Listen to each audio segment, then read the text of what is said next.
A new super-Earth has been spotted by astronomers, and it's quite intriguing.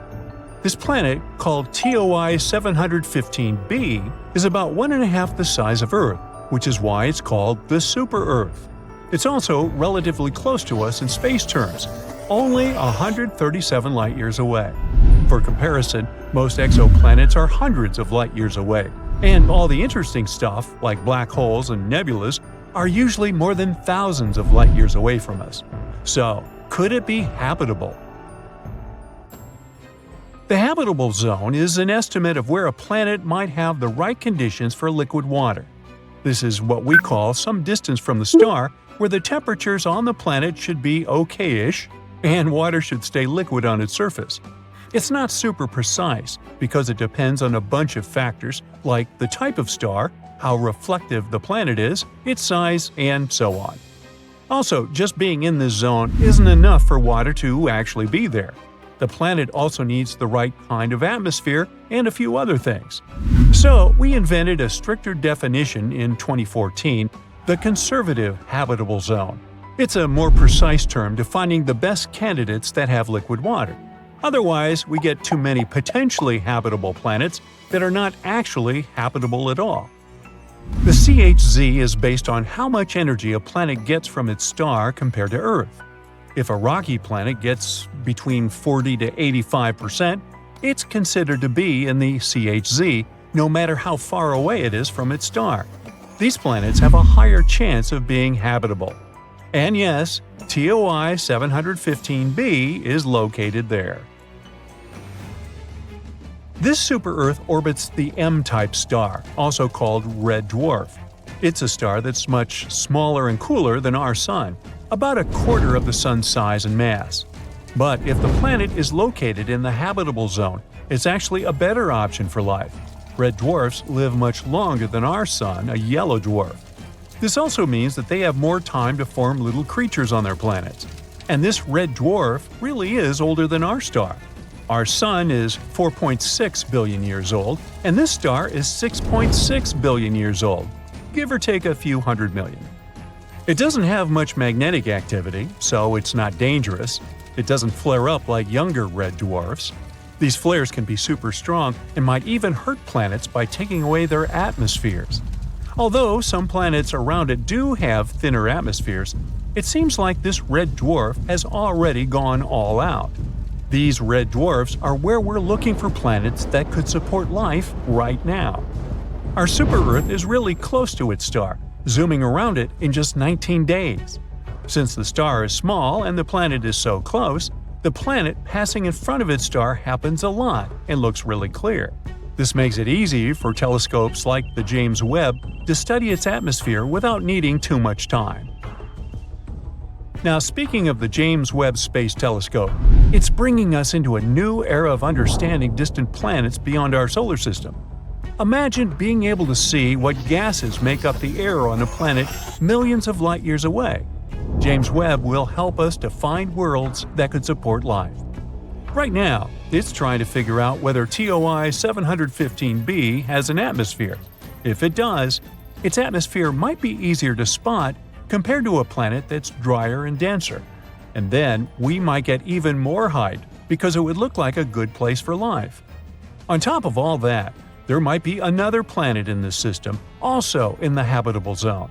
We're not sure whether it's really there, it's just a candidate with a crazy name. But if it turns out to be real, it would be about the size of Earth. Also, it would be the smallest planet in the habitable zone ever spotted by the TESS telescope. Now, another cool thing about TOI 715b is that it cannot just have water on it, but be an entire water world. An ocean planet is a type of planet that has an ocean covering its surface or has subsurface oceans. They might not have much dry land because the water can cover everything. Sometimes the entire planet can be covered in other liquids, like lava or ammonia. When it comes to planets outside our solar system, we can't see surface water directly with our current technology. Instead, scientists look for water vapor in the atmosphere as a hint there might be liquid water below.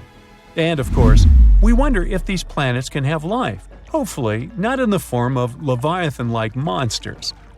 Our models show that planets with oceans might be pretty common in our galaxy. This means there could be lots of ocean worlds out there waiting to be discovered.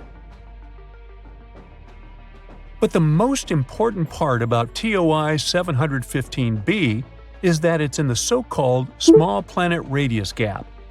If we give the planets a lineup, there will be those that are bigger and smaller than Earth. But there's a sudden gap in planets that are about from 1.5 to 2 times bigger than ours. Where are they? This gap is interesting to scientists because it tells us something about how planets form and change over time. It's not that planets don't form in this size range. They actually start off larger and then lose some of their mass, like a balloon gradually deflating. Perhaps it happens because of how they orbit their stars, with stars blowing away some of their mass as they dance around it, as our Sun does with gas from comet tails. This gap holds a lot of mystery, and planets, like our new super-Earth, are clues that could help us unravel it. We aren't sure whether it exists around red dwarfs. Maybe it's a gap in how dense these planets are, rather than in their actual size. So studying our discovered planet is even more interesting. It'll help us learn more about distant stars and their planets. Now, I mentioned TESS a while back. NASA's TESS, Transiting Exoplanet Survey Satellite, has been in space for 6 years now and has been incredibly successful. NASA launched TESS because we already found over 5,000 planets orbiting other stars, mainly thanks to the Kepler telescope. But Kepler mostly found large planets, not necessarily like Earth. We decided to focus TESS on finding smaller Earth-like planets around nearby bright stars, making them easier to study with future telescopes. Here's how it works. The camera observes stars and looks for changes in their brightness. If the brightness suddenly drops for a while and then gets back, it could mean there is a planet passing in front of it. But stars can dim for other reasons too. For example, flaring up or having dark spots on their surface, which is why we need to be careful with this data. TESS shows us the size and orbit of these planets. Then ground telescopes help determine their mass. With these 3 parameters, we can figure out what the planets are made of and if they're rocky like Earth or gassy like Jupiter. Yeah, you want to avoid Jupiter after taco night. One example of TESS's discoveries was the TOI 700 system. There, it discovered its first ever Earth-like planet, TOI 700d. This exoplanet also orbited a red dwarf, and it's even closer to us, about 100 light-years away. Unfortunately, it's unlikely to be habitable because the temperatures there are crazy. Another big discovery was made in the AU microscopy system. TESS discovered a planet about 4 times the size of Earth and another nearly 3 times Earth's size. This system has become a key area for studying how stars and planets form and change over time. TESS has also spotted a variety of other exciting finds, including supernova, hot worlds, and so on. And as it enters its 6th year, we can only expect more exciting findings to come. So, Mars has several faces. No, really. Back in 1976, when the Viking 1 orbiter was checking out the red planet, it spotted something interesting, a big structure that looked like a human face. It was in the region called Cydonia. It soon became very popular. A bit later, we also discovered the so-called crown face in Libya Montes. Mars in general has a lot of strange structures on it. In 2022, we spotted a door-like structure there. NASA's Curiosity rover snapped some pictures of a rocky mound called East Cliffs on Mount Sharp. This mound has natural cracks in it, and one of them is about the size of a dog door, like something from an ancient Egyptian tomb. A lot of people hyped that story up. The image was shared widely on social media, making the crack look bigger than it really is. Some people think that it's hinting at extraterrestrial life. But after looking closely, NASA found out that it was just a narrow crack in the rocky terrain. These cracks and gaps are pretty normal in rocky areas, both on Earth and Mars. The crack formed naturally over time, maybe from wind erosion or Mars quakes. Mars is a gold mine of mysterious structures. Recently, we found some strange spiral shapes there. These are giant coils made of lava, and they look like big springs or loops. For years, we weren't sure whether Martian valleys were formed by lava or ice. These lava coils are shedding light on that mystery. Now, thanks to high-resolution images from NASA's Mars Reconnaissance Orbiter, researchers have spotted 269 lava spirals that can't be explained by ice-related activities. What's fascinating is these lava coils are like the ones we see on Earth, like those formed by Hawaiian lava flows. These spirals are so well preserved that they were easily overlooked before. They range from 16 to almost 100 feet wide and are subtle, blending into the dusty Martian landscape. These coils can teach us a lot about Mars's composition, especially its crust and mantle. We still don't know much about those. But Mars isn't the only planet with strange structures on it. For example, Saturn, the gas giant of our solar system, has a fascinating feature at its north pole, a huge hexagon. This is a hexagon-shaped cloud pattern. It's about 9,000 miles long, making it larger than the diameter of Earth. It's thought to be a jet stream made of gases moving very fast, at about 200 miles per hour. This hexagon was first spotted by the Voyager mission in the 80s, and later seen up close by the Cassini mission in 2006. The Cassini mission noticed a change in its color from blue to golden over time. There are different ideas about why Saturn has this thing. One theory suggests it forms because of the way winds move at different speeds near Saturn's poles. Similar shapes were created in lab experiments when liquids were rotated at different speeds. Another idea suggests that a slow spinning stream of air, along with Saturn's special weather patterns, might be responsible. In 2020, we found that when storms are surrounded by winds swirling in the opposite direction, they can create a steady hexagon shape. So far, this is the most likely explanation. Saturn also got lucky with the bizarre moons. One of them is called Lapidus. This moon has a weird feature, a huge ridge that wraps around its middle like a giant belt. This basically makes it look like a giant walnut. Where's my nutcracker? This ridge is incredibly tall by our standards, around 8 up to 12 miles high and stretching 124 miles wide. It covers more than 3/4 of the moon's surface and is considered the third largest mountain range in the entire solar system. Now, we don't have a clue about how this enormous ridge formed. It's unlike anything seen on other planets or moons. There's one idea, though. The ridge might be the remnants of a dead moon. Let's say billions of years ago, a colossal impact shattered chunks of material off Lapidus. These pieces circled around the moon, forming a mini-moon or sub-satellite. And over time, the gravitational pull of Lapidus tore this mini-moon apart, creating a ring of debris around it. As the debris from this ring fell back onto Lapidus, it built up the massive ridge we see today. They think this process happened quickly, maybe over centuries. Saturn's gravity didn't interfere because, luckily, Lapidus was quite far away from it. If Lapidus was closer to Saturn, its moon might have been pulled away. But we do need more simulations to see if this theory is true. Titan, another one of Saturn's moons, also has some weird stuff going on in its methane seas. Scientists have spotted these strange bright spots called magic islands that seem to pop up and disappear over time. We have no idea what they are. Titan's atmosphere is packed with complex organic molecules that clump together and fall to its surface like snow. These magic islands might be snow clumps that soak up methane and sink very slowly. But there's a problem. In water, molecules stick together, which is why stuff can float on top of it. But methane is different. It likes to grab onto other molecules, so it makes any solid thing sink immediately. Yet, these magic islands don't sink. There's a theory that these islands might be like sponges made of ice with lots of holes. When pieces of this holy ice come loose from the edge of the lake, they can float on Titan's seas for a bit before going down under. There are also other ideas, like bubbles of nitrogen gas or waves caused by wind. We need more research to know for sure. Moons like to be weird. Just look at our own one. In 1971, we found a patch with missing soil on our moon, and it looks like a blue lake. They call this mysterious spot Ina. We first spotted it during the Apollo 15 mission in 1971. Later, the Apollo 17 mission took clearer pictures of it.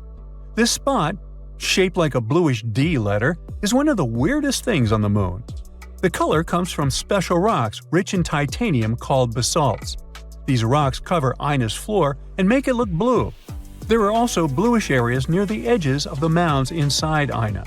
Ina is unique and probably has a long history. It might have had volcanic activity, with mounds that are about 3.5 billion years old. It's similar to the surface age of the volcanic field that surrounds Ina. Now, our moon has its own face, just like those on Mars. There's an area near the moon's south pole that looks like a face, but it's just a bunch of craters and shadows that happen to make an image resembling a face when seen from far away. These craters have been there for billions of years and cover about 16% of the moon's surface. Some of these craters might even have water and ice inside of them.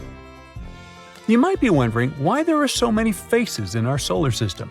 Well, that's because our brains are wired to recognize faces, even when there aren't any. It's a phenomenon called pareidolia. Our brains try to make sense of shapes, so when we see something that looks a bit like a human, our brain turns it into one because it's familiar.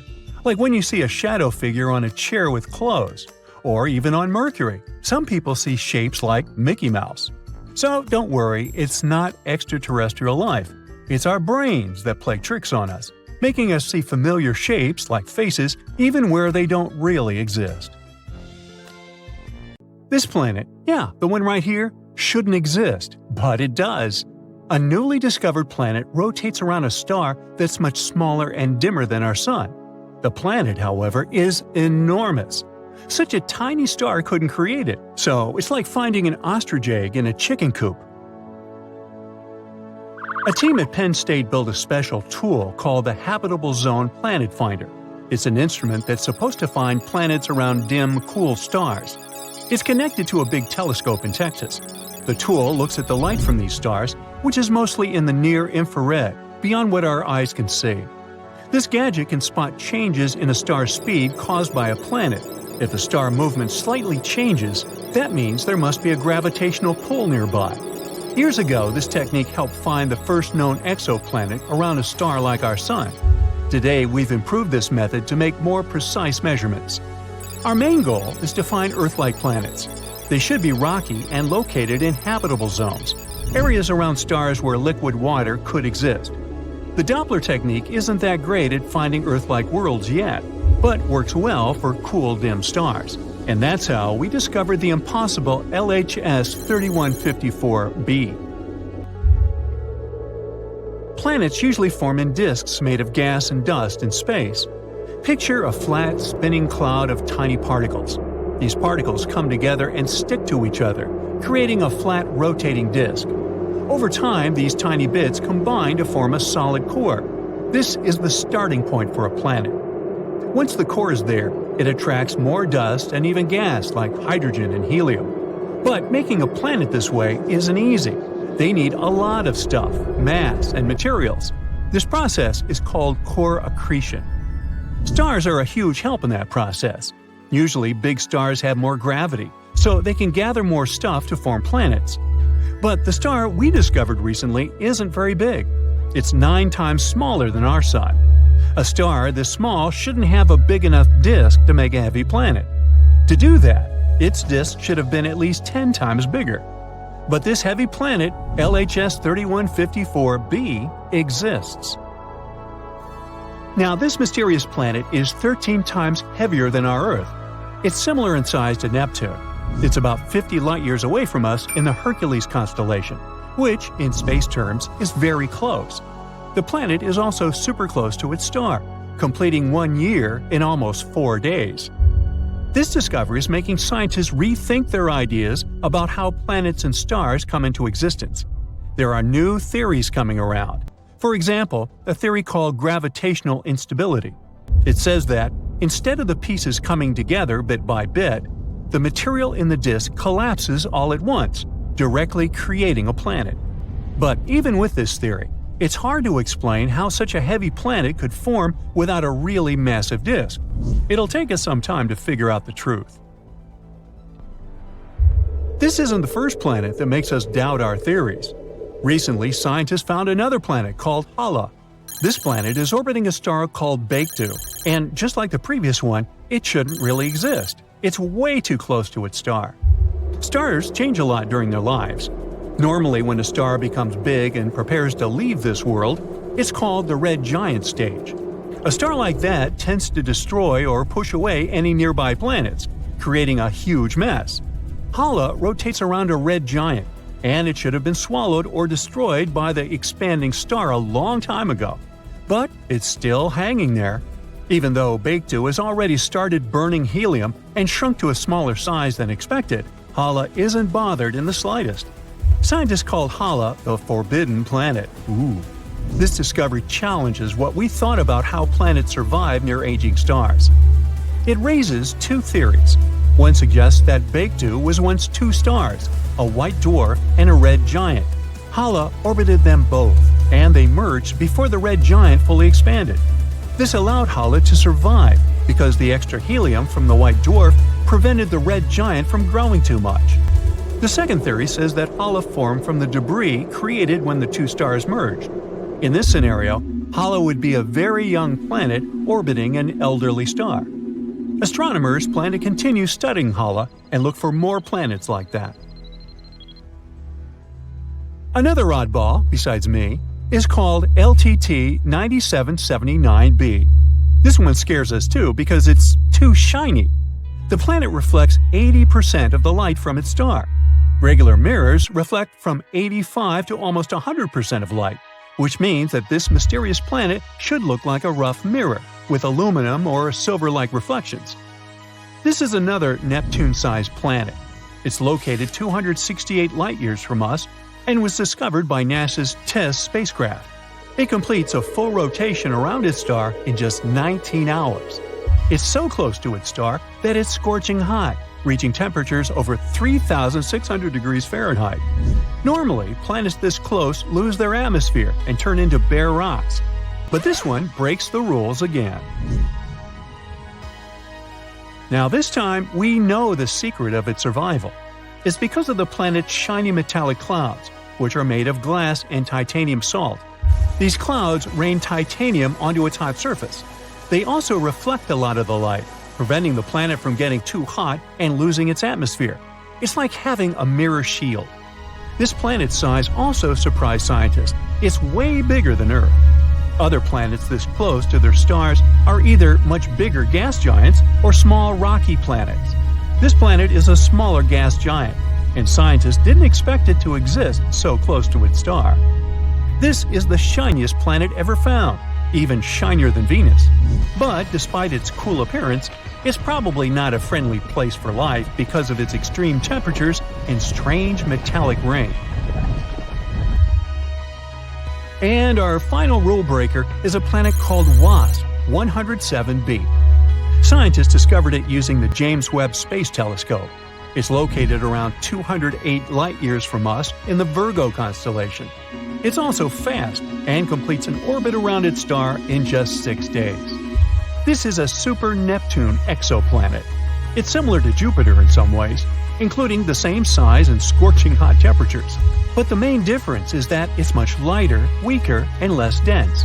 This is the least dense planet we've discovered so far. After researching some more, we also found that it has a tail. The helium on the planet extends beyond the transit egress. The planet is slowly losing its atmosphere due to extreme ultraviolet radiation from the star. This creates a comet-like tail. So, it looks like a fluffy comet. But that was just the beginning. The planet's low density, or fluffiness, allowed astronomers to study its atmosphere in detail. They found some surprising things, like water vapor and clouds made of fine silicate particles, which are like really fine-grained sand.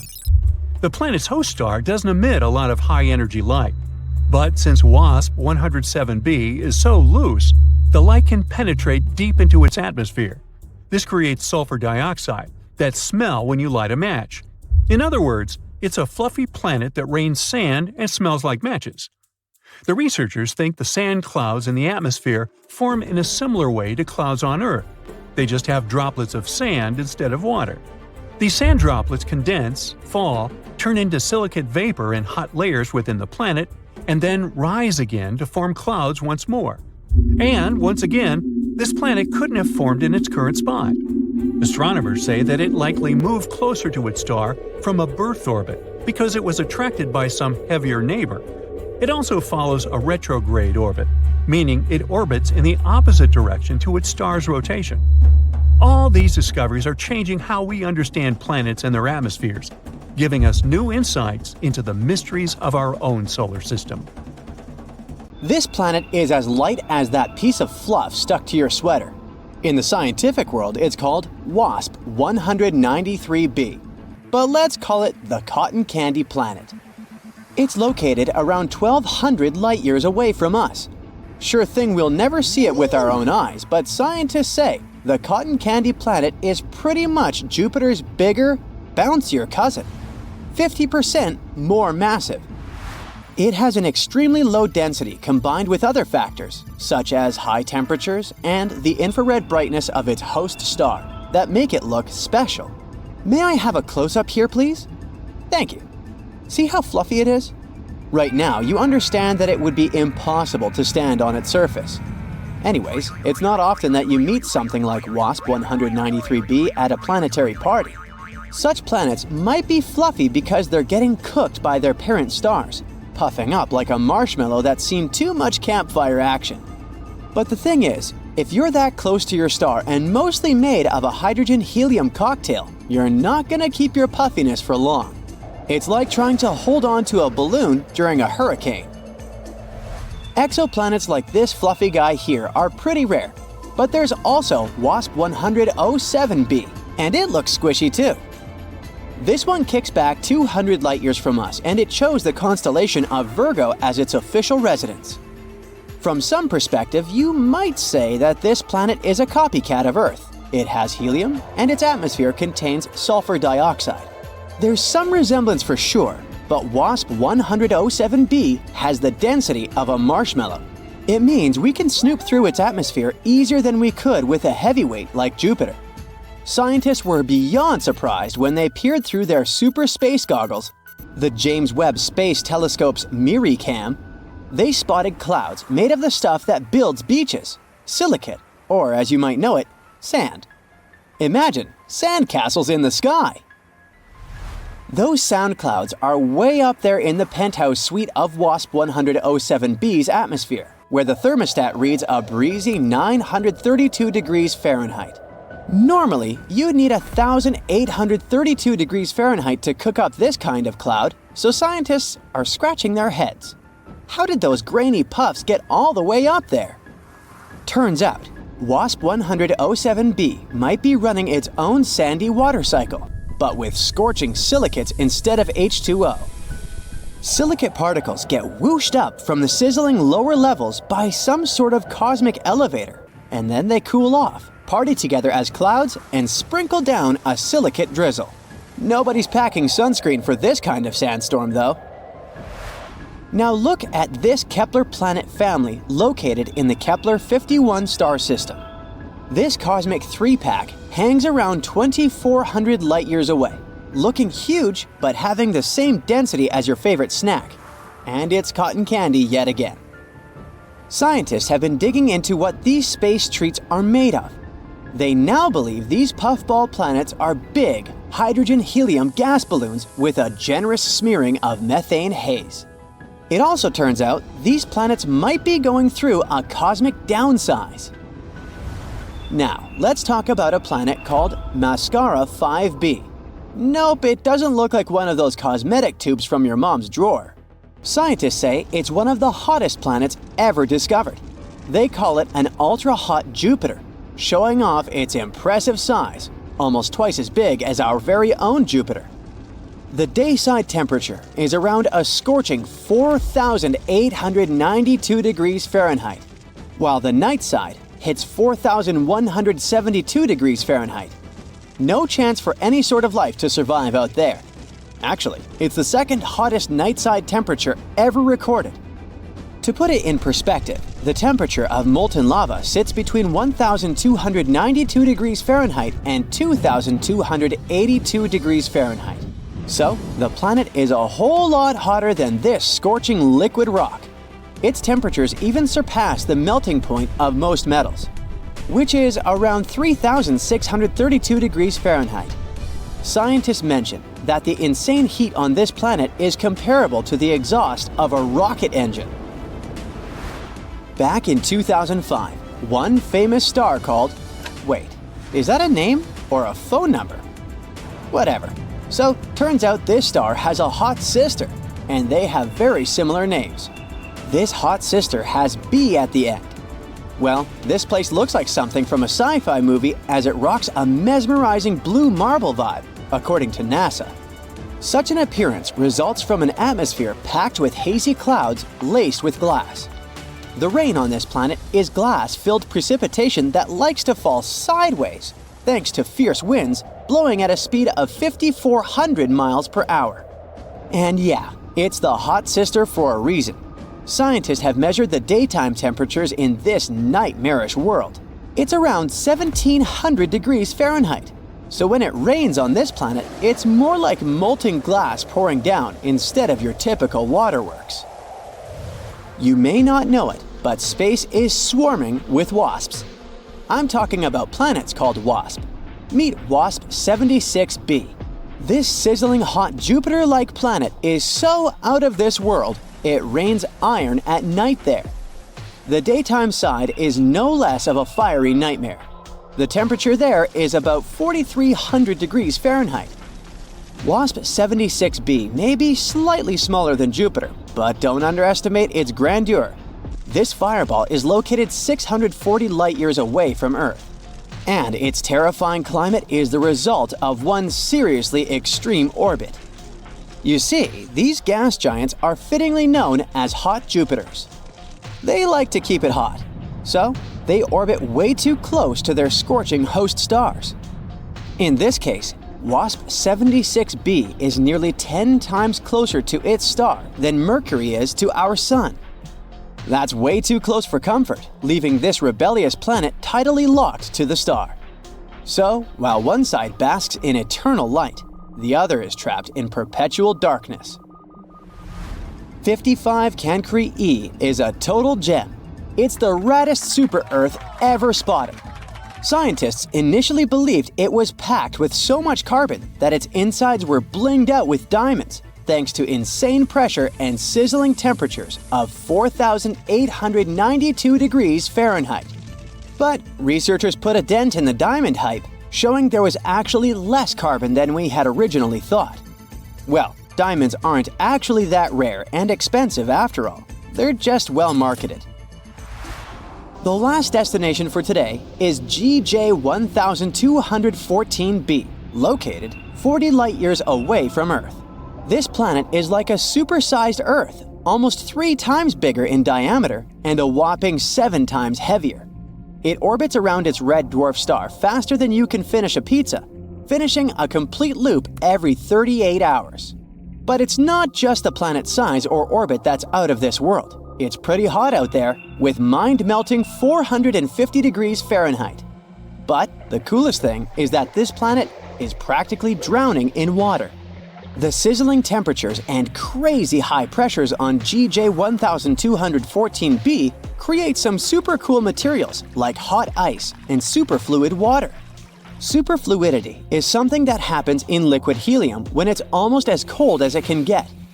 On Earth, water totally missed the memo on being superfluid because it needs ridiculously low temperatures and off-the-chart pressures to pull off that trick. Still, there's not much use in superfluid water. Even if you try it, you'll just get dehydrated. Have you ever wondered why all planets are perfectly round? And what if these celestial bodies decided to break the rules and change their shape? Would we end up with square planets, triangular moons, or maybe even intergalactic shapes we can't even imagine? Well, let's find out. So how do planets form in the first place? The universe is filled with swirling clouds of dust and gas. These clouds, called molecular clouds, consist of various elements and compounds, such as hydrogen, helium, carbon, oxygen, and so on.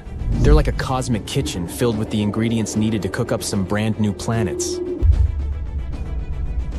The first step in the recipe for planetary formation is called the accretion theory. Let's say that something happens that causes gravitational instability. like a supernova goes off nearby or something.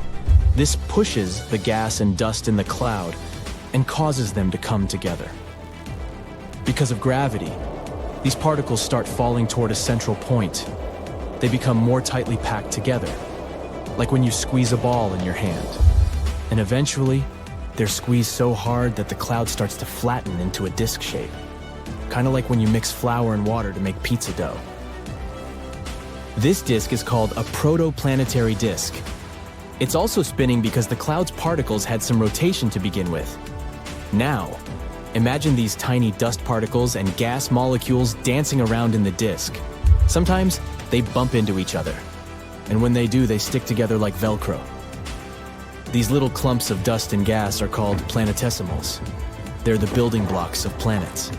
And as the planetesimals continued to collide and merge, they grew larger and larger, forming protoplanets. The protoplanets were getting serious about their size, and their gravity became stronger. Some of them got so massive that they became the grand masters of their cosmic neighborhoods, the planets we know and love. Each planet had its own unique recipe of gases, rocks, and sometimes even water. But why do the planets look like spheres? Well, it's all because of gravity. Let's go back to our protoplanets. Imagine you're squeezing a balloon with your hands. The air inside of the balloon pushes back, creating pressure. Something similar happens with planets. Gravity squeezes its material inward, pulling in towards the center. And since gravity acts equally in all directions, it pulls material from all sides toward the center of mass, resulting in a sphere-like shape. And that material pushes back with pressure, resisting the force of gravity. In the end, they both find a sweet spot where they balance each other out. It's called hydrostatic equilibrium, a fancy term that means everything inside a planet is in balance. But that's not all. Another thing that makes the planet spherical is their rotation. Think about a ball of Play-Doh or something like that. Imagine you spin it rapidly. The material starts to push outward, making the Play-Doh bulge at the equator and flatten at the poles. The same thing happens to planets. As they spin on their axes, the combination of gravity and rotation pushes the material outward, making the planet bulge at the equator. They low-key want to become disks again. However, gravity doesn't want any lumpy planets. It wants them to be nice and round, so it keeps pulling on the material, trying to make everything as compact as possible. Eventually, gravity wins, and the planet settles into a spherical shape.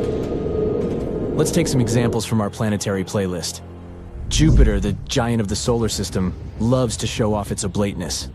It spins so fast that it becomes noticeably squished at the poles and chubby in the middle. It's like a spinning top with a cute belly. Saturn, the ringed wonder, also joins the oblate party. It spins around with its beautiful rings, and its oblateness is even more pronounced than Jupiter's. These examples show how rotation can give planets a unique shape. They go from being perfectly round to having a delightful bulge around the middle. It's like cosmic pottery, where the spinning motion creates a playful and distinct shape. So now you know why the planets are round. But what's more interesting is, what if they weren't? What if they were, let's say, cubical, or even triangular? Well, let's see. A cube-shaped or a triangle-shaped planet would have its mass spread out in a completely different way than a sphere. And you know what that means? Gravity would be all shook up too. On a spherical planet, gravity pulls everything towards the center because the mass is evenly distributed around that center. But when we introduce a cube-shaped or triangle-shaped planet, things get interesting. If you're standing at the center of one of those faces, you'd feel the strongest pull of gravity. That's because the faces are the closest to the center of gravity. And as you venture away from the center and start walking towards the edges, gravity starts playing tricks on you. You would feel the struggle against the steep-angled gravity. Walking on those edges would feel just like climbing a mountain, or walking on a super steep slope. All because gravity wants you right in the middle of the face, and nowhere else. Now imagine the terrain along the edges and corners. It's a barren, rocky, and dry landscape. Why? Well, all the water would pool in at the center of each face, leaving the edges high and dry. And the air quality? Well, it's either non-existent or so thin that it can't support life. Not the coziest place to set up camp, that's for sure. And don't forget your warm clothes, lunch, and hiking boots. You'll need them because of the crazy climate. The type of climate you'll encounter on our cube or triangle-shaped Earth depends on how it spins. If it rotates at its corners, each side would enjoy a mild, temperate climate. However, if it rotates on an axis through two of its faces, things get intense. Picture a roller coaster version of our current climate. Some faces would be polar wonderlands, icy and chilly. The top and bottom faces for the cube, and the bottom face for the triangle. Meanwhile, the other sides would be completely different. In a cube, they would be scorching hot with an equatorial climate that would make you break a sweat. Instead of sunlight gently curving along the surface, it would directly beam onto these faces. Talk about feeling the heat. And on a triangular planet, the sunlight would strike the faces at an angle. This angled sunlight would create fascinating temperature variations across the planet. Imagine this. As you move from the base of the triangle towards the tip, the temperatures would gradually decrease. The base, where the sunlight hits most directly, would be the hottest region, just like the equatorial climate we're familiar with on our spherical Earth. But as you venture towards the tip, the angle of sunlight would be less direct, leading to cooler temperatures. But the base is still super cold and dark, since the sunlight doesn't directly reach it. So the triangle would be absolutely crazy in terms of temperature changes and climate zones. By the way, you know that cozy blanket of air we call the atmosphere? Well, on our angular Earth, things would get a little topsy-turvy. Gravity would be pulling stronger from the center of each face. The result? The atmosphere would go through some crazy changes. Picture this. At the center of each face, where gravity is strongest, the atmosphere would gather and thicken. It would be like a bustling city, full of air molecules. But as you venture towards the edges, things would start to thin out. The atmosphere would become scarce and very thin. So breathing along the edges would be quite a challenge, and the edges would be a tough neighborhood for life to thrive. Moreover, a thinner atmosphere means less protection from the sun's radiation and solar winds, so corners and edges would be extremely dangerous for humans. Of course, this is all just a playful exploration of what could be. Our Earth loves its spherical shape, and that's a good thing. But there's no harm in imagining wild and wonderful possibilities. So keep your imagination soaring and continue to marvel at the marvels of our amazing planet, however it may be shaped. Now, space missions used to be this big deal, but now they're starting to feel like a walk in the park. But there's a catch. Our bodies aren't exactly built for surviving on other planets. Now, I know what you're thinking. Our bodies will eventually adapt and evolve, right? Well, yeah, evolution is always on the clock. But let's be real here, it's not going to happen overnight. We're not talking about a cool million years for some changes to kick in, and honestly, who's got the time for that? So, how about tweaking our genes just a little bit to make living on other planets easier? Genetic modifications are all about changing an organism's genetic material, like its DNA, to give it some cool new traits or characteristics. Now, picture this. Scientists could totally mess around with our genes to make us more resistant to crazy temperatures. You know, like the temperature fluctuations of the moon, minus 298 degrees Fahrenheit at night to 224 degrees Fahrenheit daytime. Wow. They might even figure out a way to make us super tough against radiation, which is a huge deal in space or on planets with weak atmospheres. We definitely don't want to get fried out there. Oh, and here's another thing they could do. Tackle the effects of low gravity. Spending too much time in low gravity can really mess up our muscles, bones, and even our heart. But if they tweak those genes related to muscle and bone growth, we could become super strong and resistant to all those nasty effects. However, it's not as simple as it might seem. The technology for safe and precise genetic modifications is still in its early stages, so it might even take as much time as it would for our bodies to naturally evolve and adapt to other planets. There are a couple of nice exoplanets where humanity might potentially live. I'm talking about Gliese 667cc, Kepler 442b, Kepler 62e, Kepler 452b, Gliese 837, you name it. In fact, I'm sure you can do a better job of naming than these. Now consider Gliese 667cc. In fact, let's nickname this one Gary for short. Turns out that Gary gets about 90% of the light that Earth does. But instead of regular visible light, this planet mostly gets infrared light. To put it simpler, Gary is rocking only 20% of the visible light that Earth gets. Yep, it's a bit darker over there. So, do we need really warm clothes and night vision goggles to thrive on this planet? Nah, not really. In addition to darkness, Gary is estimated to have a higher mass than Earth, meaning it likely has a stronger gravitational pull. To adapt, humans would need to hit the gym at least twice a day. Translation? Humans would need to develop stronger muscles and bones to withstand the increased gravity. Over generations, natural selection might favor individuals with these adaptations. We still know too little about these exoplanets to move there anytime soon. Hey, how about some planets in our solar system? Let's discover our top picks. This way, we can easily figure out what changes we need to make. So, first things first, let's eliminate the two ice giants in our solar system and their friends.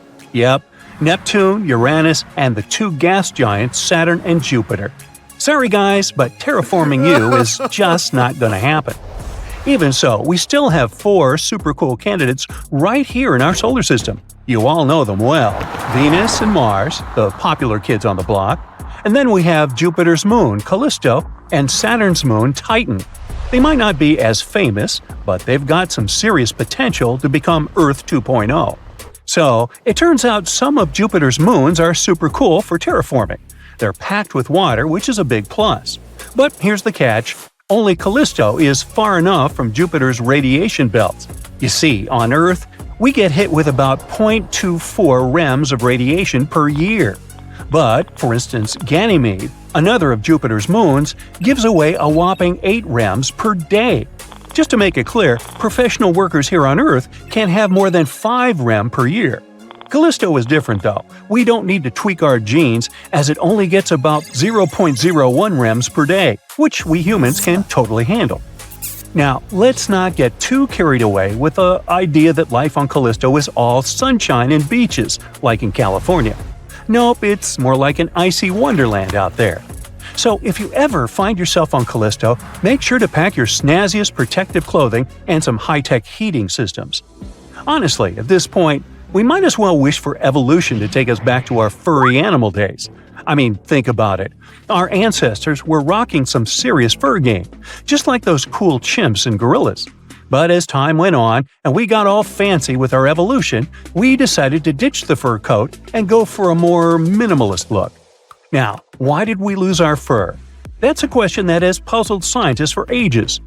Darwin thought it was about finding less hairy mates, while others believed it was to keep those pesky lice away. But these days, most researchers think it all comes down to staying cool. Picture this. Our ancestors were strutting their stuff on open dry lands after they learned to walk on 2 legs. Think of a patchy forest or a sunny savanna instead of a lush rainforest. In that kind of environment, overheating was a real threat. So we evolved to have less body hair and more sweat glands to help us cool down by sweating like crazy. Now Titan, the moon of Saturn, is like a treasure chest of resources just waiting to be cracked open. We're talking hydrocarbon reserves that make Earth's look like a kid's play, with petroleum for days. Plus, it's got all sorts of organic compounds like methane, ammonia, and water. And don't forget its atmosphere is a nitrogen party, just like early Earth's. Here's where it gets really interesting. If Titan's atmosphere is similar to what Earth used to be, we could totally transform it into a modern Earth-like atmosphere. Picture this: giant mirrors in space beaming sunlight onto Titan's surface, heating things up and releasing water vapor. Oxygenated atmosphere coming right up. And to top it off, Titan hangs out within Saturn's magnetosphere, so it's shielded from those pesky solar winds. Now Titan's gravity is about 1/7 that of Earth, which could lead to muscle and bone deterioration over time. To counteract that, our bodies would need to develop stronger muscles and denser bones to withstand the lower gravity. Seems like Earth is the only place where we can't skip gym without gravitational consequences. Now, when it comes to being the hottest planet, Mercury may be the Sun's next-door neighbor, but Venus takes the crown. The temperature there is a scorching 870 degrees Fahrenheit on average. It's like trying to survive in a pot of boiling water or in the fiery depths of Venus itself. I guess the richest people out there would be those selling sunscreens and ice cream. Sorry folks, no amount of evolution can turn us into superhumans who can handle Venus's extreme conditions. The only beings that theoretically could possibly thrive there are tardigrades. These tiny cute little critters that look like caterpillars and have some seriously impressive toughness. They can survive boiling water, the darkest depths of the ocean, and even the freezing airless emptiness of space. In fact, they were part of a scientific study on a spacecraft that unfortunately crashed on the moon.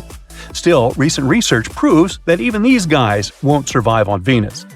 Now, look at this guy. He's been kicking it on Mars for ages, which explains why he's rocking the wrong shade of self-tan. Turns out all those carrot-loving carotenoids in his diet, like sweet potatoes, bell peppers, tomatoes, and pumpkins, are the aces up his sleeve protecting him against UV rays. The more he munches on those, the more he turns into a walking orange. And let me tell you, his strength? It's all about that Martian gravity, my friend. The gravity there messes with our perception of weight. So if you want to be a boss on Mars, you gotta chow down big time. Like, if you weigh 150 pounds on Earth, it feels like you're carrying no more than 55 pounds on Mars. So overindulging in food can totally help bridge that gap between gravity and weight. Ooh, time to feast like a Martian. Have you ever thought about Earth itself as an intelligent, well, not creature, but maybe an entity? Like it has a mind and some survival instincts of its own. When said like this, it sounds like you're about to watch a fantasy movie where the planet we walk and live our daily lives on will suddenly wake up, realize it doesn't like us that much after all, and just go crazy. Hope not. But we're not actually talking about such scenarios, more of the idea that the collective activity of life, like microbes and plants, can change a planet and give it a life of its own. It's like the planet has a green mind. The metaphor of Earth as a living planet makes sense. Creatures across the globe crawl, swim, walk, and fly through the uppermost layers of our land, ocean, and sky. Plants cover much of our world. Plus, there are viruses and bacteria in the water, soil, and even atmosphere. Now imagine all the living things on Earth, like plants, animals, and microbes, as a giant team working together. They have different jobs, but they all do their thing to make the planet a better place to live. For example, plants make oxygen that we breathe, and animals help pollinate flowers. Together, they form the biosphere, which is like the Earth's team of life. That's where the idea of planetary intelligence comes in. Just like individuals and groups can be intelligent, so can an entire planet. Researchers believe we should measure the planet's intelligence by its ability to keep itself going forever. And just like how humans need to work together to survive, a planet's collective intelligence is measured by the capacity of all the life on it to work together towards this same goal. It's like the planet is a complex system that knows how to take care of itself. Like forests. They can share nutrients through their secret underground networks of fungi. This helps all the trees stay healthy. We can obviously learn a lot from forests. If we jump into the fantasy universe while looking for intelligent, conscious planets, we definitely choose Mogo from Green Lantern. It's a specific planetary entity that can do things like changing its weather and altering gravity, plant growth, or some other surface conditions. Or how about the stunning Pandora from Avatar? Do you remember the fascinating scenes of flora and fauna there? With organs that might remind you of tentacles. They enable creatures to interlink with each other on a neural level. It's like the entire planet is like one giant brain, with many smaller trees, creatures, and its other pieces as its cells. We're far from that, but it's still nice to imagine. At the moment, our civilization is in the stage scientists named an immature technosphere. That means we're still too focused on using technology that doesn't always do good for our planet. We don't have a planetary intelligence or a collective understanding of what needs to be done to do better for our planet. Instead, we're all just doing our own thing. I mean, we're not at the worst stage. Researchers have come up with 4 stages of Earth's past and future to explain how planetary intelligence could impact the long-term future of humanity. The first stage is what we call the immature biosphere. It's when life first started on Earth, billions of years ago. Only microbes were there on the bare land without any vegetation. There wasn't any global feedback, which means these microbes couldn't yet affect Earth, its atmosphere, or other systems in any way. The second stage is the mature biosphere, which was 2.5 billion to 540 million years ago, when stable continents formed and the biosphere started to have a strong influence on the Earth.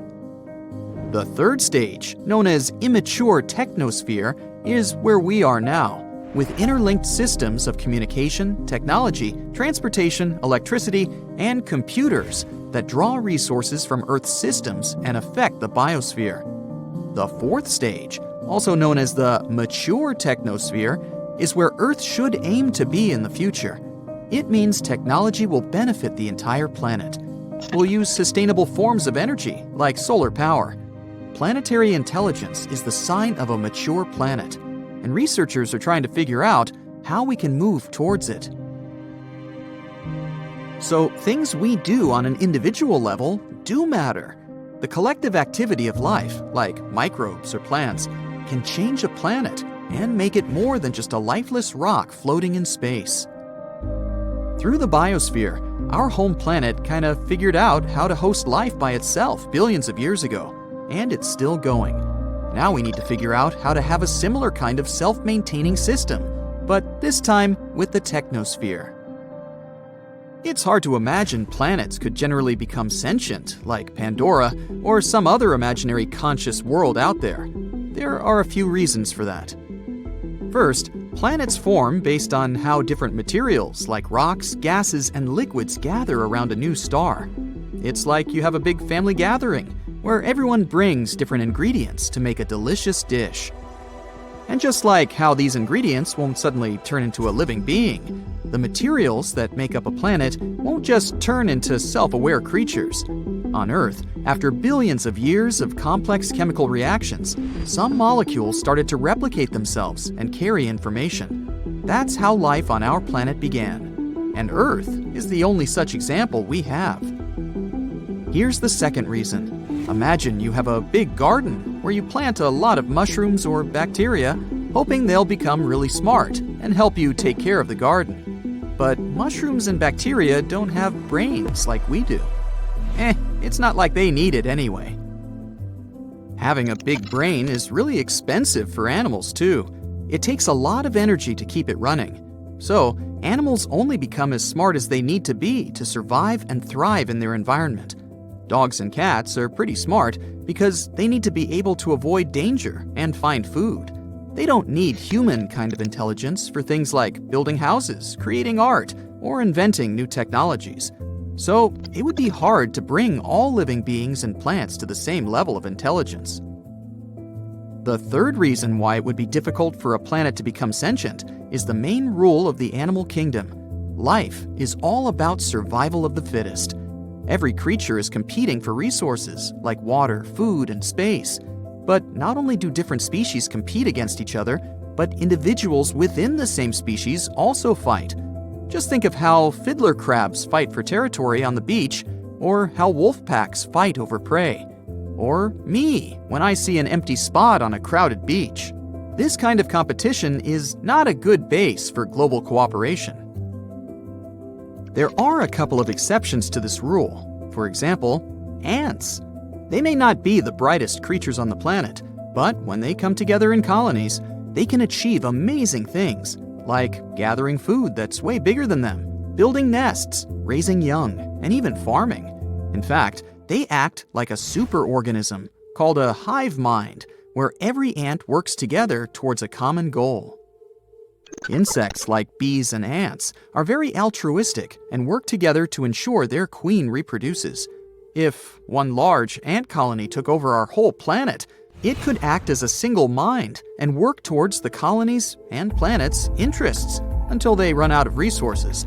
But in reality, it's hard to imagine any organism, even a superorganism, could reach such a level of self-awareness and consciousness. Number 5. How could we keep in contact? When it comes to communication, ants use pheromones and humans use nerves. Both of these methods work well for small organisms, But when it comes to a giant planet-sized entity, it would be hard to make such communication fast and efficient. So, communication within a planet-sized entity would be much slower than what we have in our homes, like our computers or smartphones. Oh well, we'll just continue dreaming about Pandora. Consider the rogue planet, the cosmic wanderer that nobody wants to take home. Basically, a rogue planet is a planet that has been ejected from its own star system and is now floating aimlessly through space like a cosmic loner. These planets aren't just a theory. Scientists have actually detected some in our galaxy. In fact, estimates suggest that there may be lots of these cosmic nomads floating around the Milky Way. And they aren't just small rocky worlds like Earth. Some of them are actually massive gas giants, many times larger than Jupiter. These behemoths could potentially have their own moons, and even their own mini-systems orbiting around them. For example, one of the most famous rogue planets we know of has a complicated name. Here, you read it for yourself. It's located about 80 light-years away from Earth, and it was discovered in 2013. This rogue planet is estimated to be around 6 times the mass of Jupiter, and is believed to be around 12 million years old. And yes, just because these cosmic loners don't have a star, it doesn't mean they're super cold. They can still generate heat and light from their own internal processes. Some may even have magnetic fields and auroras, just like Earth. In other words, rogue planets could potentially be habitable if they have the right conditions. So, what would life on such a planet look like? And could we potentially live in such a world? Well, living on a rogue planet can be a lonely existence. They have no warm sun to bask in, no cozy atmosphere to cuddle up in, and no cosmic neighbors to have barbecue with. That's why we'd have to get creative. Let's start with the most obvious problem. We'd have a hard time without light and heat. So, how do we fix this? Well, we'd probably have to invest in some really fancy space heaters and wear fashionable super-warm spacesuits. Or we could invent a whole new way to generate electricity without relying on solar power. For example, how about using geothermal energy? Now that's hot stuff. Each planet has an internal source of heat. Without it, they would all be nothing more than cold, lifeless rocks floating through space. This internal heat can be harnessed and used to power everything, from homes to factories to spaceships. It's like having a hot tub big enough to power an entire city. And that city, most likely, will be located underground, closer to the heat source. And as for light, well, we'd probably have to build some really bright flashlights. Or maybe even learn to genetically engineer some bioluminescent organisms to light up our homes. Just imagine, space is overgrown with neon mushrooms and plants. By the way, speaking of plants, plant life would be pretty hard to come by without a star. So, what would we eat? Well, we could use the same geothermal vents that we talked about, or some chemical reactions to sustain ourselves. And hey, maybe we'd develop a taste for sulfur-rich foods, or we'd start fermenting our own drinks from the bubbling volcanic mud. Yum! But besides food, we'd have a more important problem. Living on a rogue planet would be breathtaking, literally. We'd have no air. You see, not all rogue planets have good, stable atmospheres. It all depends on their size, composition, and other things. But even if our new home does have an atmosphere, it may be incredibly thin and unstable. We'd have no pretty blue skies or dramatic sunsets to admire. Instead, we'd be staring out into the infinite void of space, where the stars would be brighter than ever before. And forget about weather patterns. Without an atmosphere to create them, we'd have no rain, no snow, and no thunderstorms. And that's just some minor problems. What's worse, the temperature on the planet would be wildly fluctuating, swinging from unbearable heat to unbearable cold. It would be like living in an oven that's always being turned on and off. And finally, we'd be exposed to all kinds of space debris and cosmic radiation. So, if you don't want to get crispy, you might want to invest in some serious SPF. So, how do we fix it? Well, we'd have to find a way to generate our own oxygen and probably create something like a space-age biosphere. For example, we could grow some plants that could produce oxygen, or we'd learn to filter the air like a high-tech air purifier. Finally, we have the last most important problem: finding water. And here's where the underwater oceans come to our aid. Now we're really diving deep into the possibilities. Nyuk nyuk. But seriously, scientists suggest that some of these planets may indeed have underwater oceans. It would be like living on a giant water balloon that's been buried underground, with the ground beneath your feet made of ice and rock. In other words, we could just tap into these underground oceans. They could provide us with a source of water for drinking, farming, and manufacturing. Maybe even with some other resources and materials we've never seen before.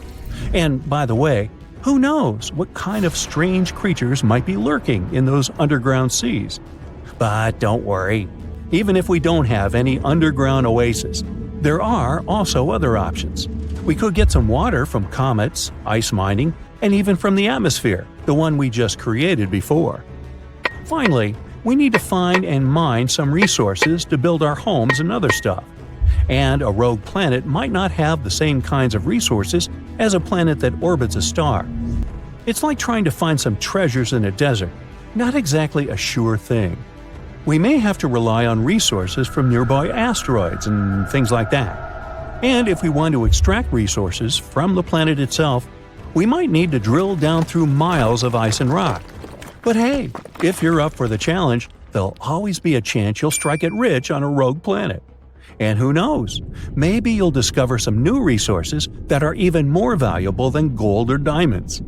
Great! Looks like we've solved the most important problems. Now, there may be other small difficulties. For example, we'd also have to deal with some seriously long days and nights, depending on how fast our planet was rotating. And we wouldn't have a normal, regular day-night cycle.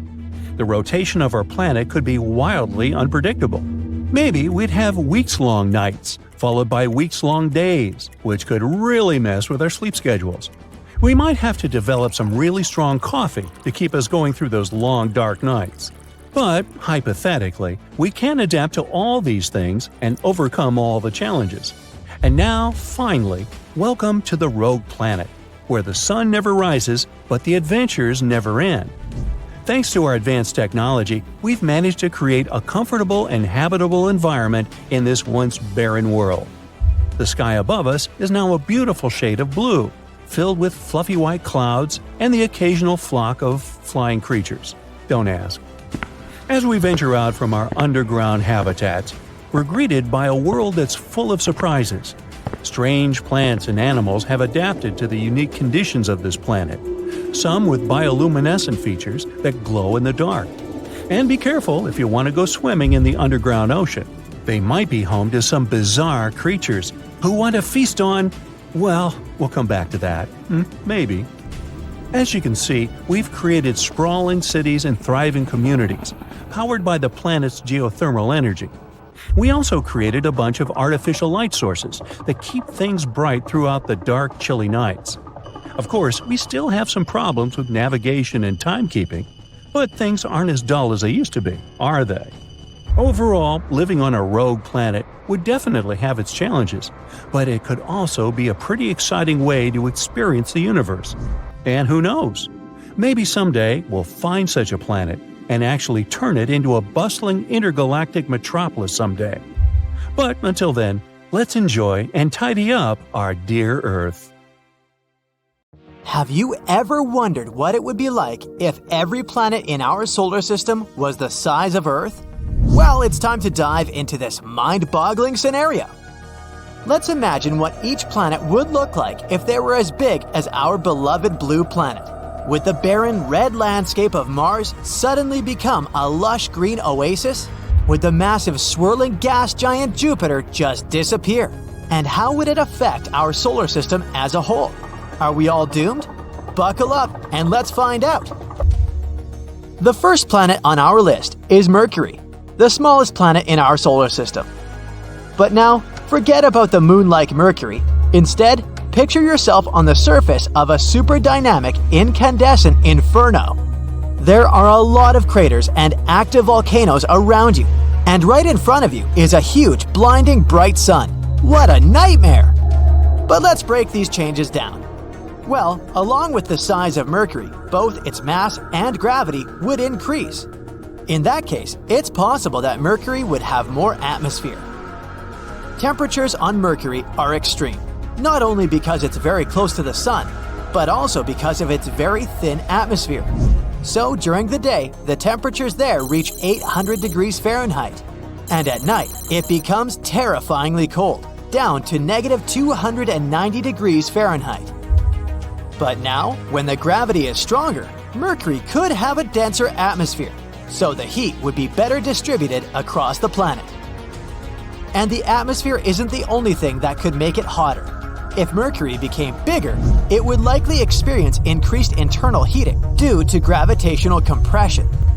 And hypothetically, its tectonic activity could increase. In other words, more interesting landscape, more mountains, and more scary active volcanoes. Congratulations, you've turned Mercury into Venus 2.0. For us, all these changes wouldn't be very pleasant. Now it would become much harder to send our spacecraft there, so it's better for Mercury to stay as it is, small, calm, and boring. Basically, the complete opposite of our next planet, Venus. So what would happen to Venus if it was Earth-sized? Actually, nothing. It wouldn't change at all because Venus is already almost the size of Earth. It's even called the Earth's twin, although twin is a big word, of course. In reality, we couldn't be more different. Venus is often called the morning star because it's so bright and visible in the sky. But don't let its beauty fool you.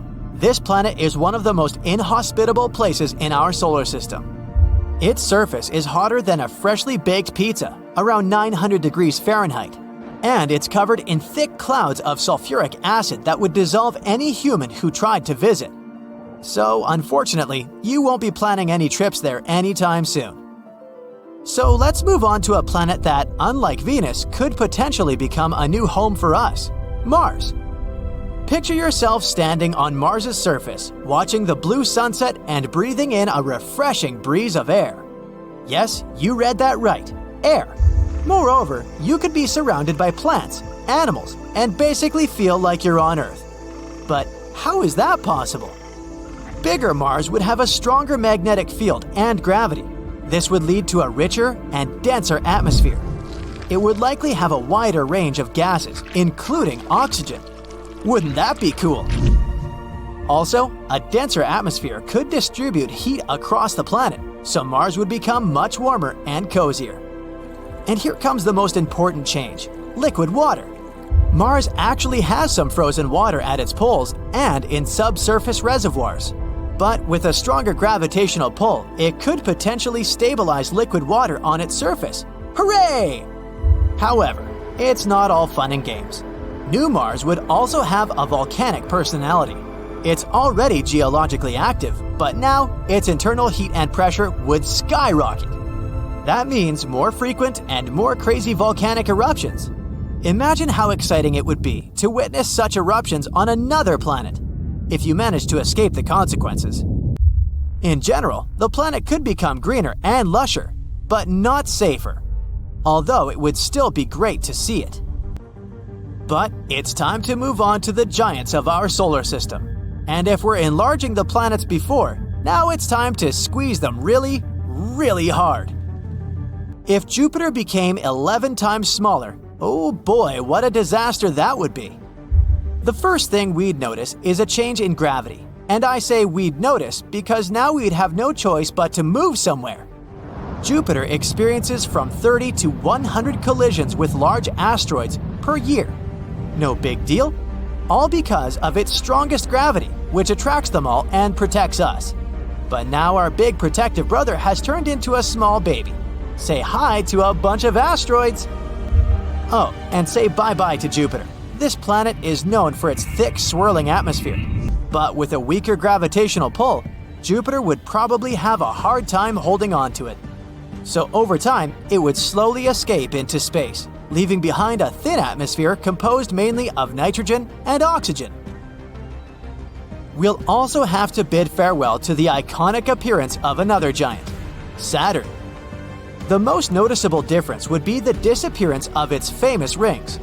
Made up of small particles of ice and rock, the rings are a unique feature of Saturn. But with Earth's gravity, they would either fall onto the planet or scatter into space. Bummer. Saturn is also a gas giant, just like Jupiter. Its atmosphere is made up of mostly hydrogen and helium. But if it were Earth-sized, its gases would be compressed due to the increased gravity. This would make it much denser. That means Saturn's overall size and shape would change.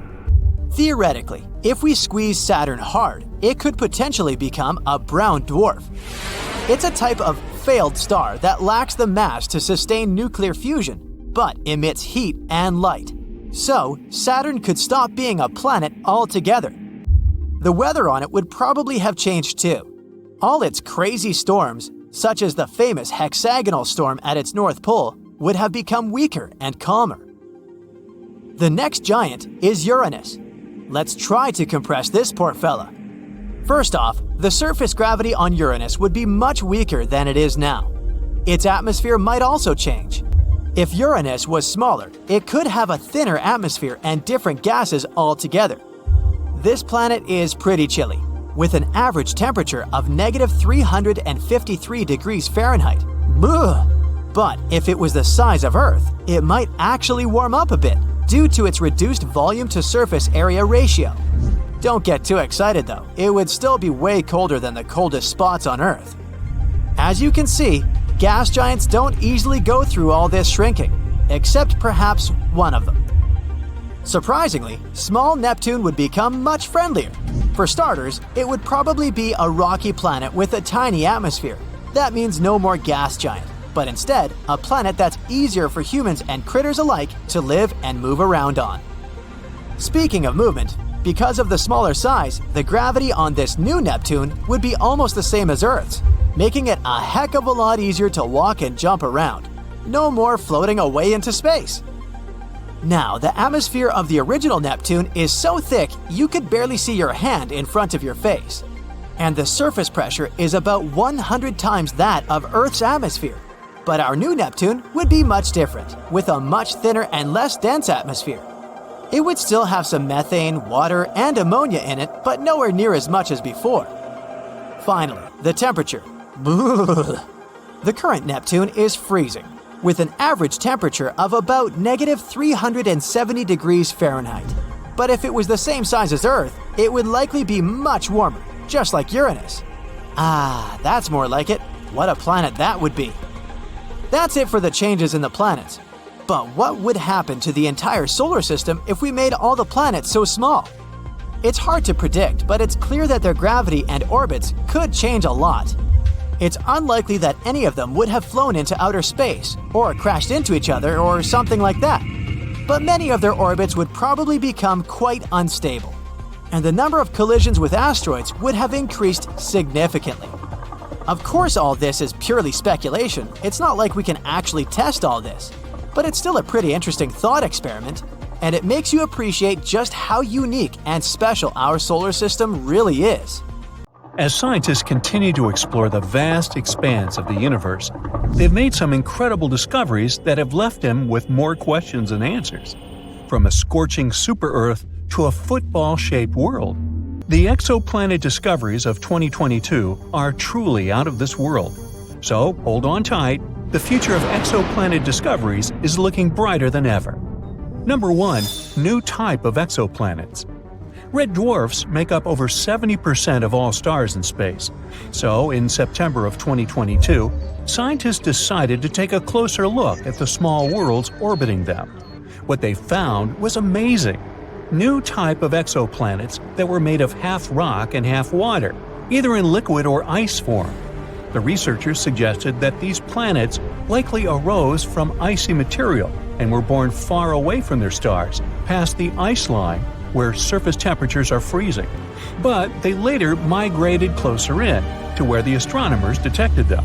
This discovery could have huge implications in the search for life in the cosmos.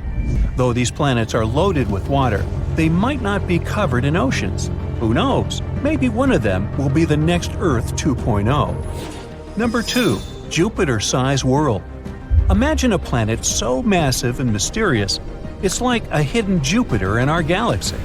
Well, we just discovered one of those orbiting a star just 379 light-years away. Just. We've named it the TOI 2180b, and it's got everyone talking. Why? Well, for starters, this planet takes a whopping 261 days to orbit its star, which is much longer than most distant gas giants we've come across so far. But that's not all. The temperature on this world is surprisingly mild, averaging at a balmy 170 degrees Fahrenheit. For a comparison, the temperature on Jupiter and Saturn is around minus 280 degrees. It's like a bridge between the giant exoplanets we've found and our Jupiter. But the question remains, how did this planet get to be so different? Scientists are still trying to figure that out. Let's hope that we get some answers soon. Number 3. The Hulk Planet. This world is a place where the surface is covered in molten magma, and the year lasts just half a day. Welcome to TOI 1075b, an exoplanet that's been dubbed the planet Hulk by scientists. Located 200 light-years away, this super-Earth is one of the most massive ever discovered. Its proximity to its parent star causes its surface to reach scorching temperatures of 1922 degrees. It's so hot that any form of water would evaporate instantly, and the air would be filled with vaporized rock. But it's not just the heat that's impressive, it's also its size. TOI 1075b is nearly 10 times the mass of Earth, making it one of the most massive super-Earths ever discovered. But the mystery doesn't stop there. The planet's orbit takes just 14.5 hours, making it one of the shortest orbital periods ever recorded for a planet of its size. What an exciting addition to our catalog! Number 4. 3 doomed planets. Astronomers made a shocking discovery of 3 planets that are circling in a dangerous dance next to the slowly fading stars. Just a decade ago, scientists never even imagined such planets could exist. These gas giant planets, similar in size to Jupiter, orbit way too close to their slowly fading stars. They're basically walking on the edge.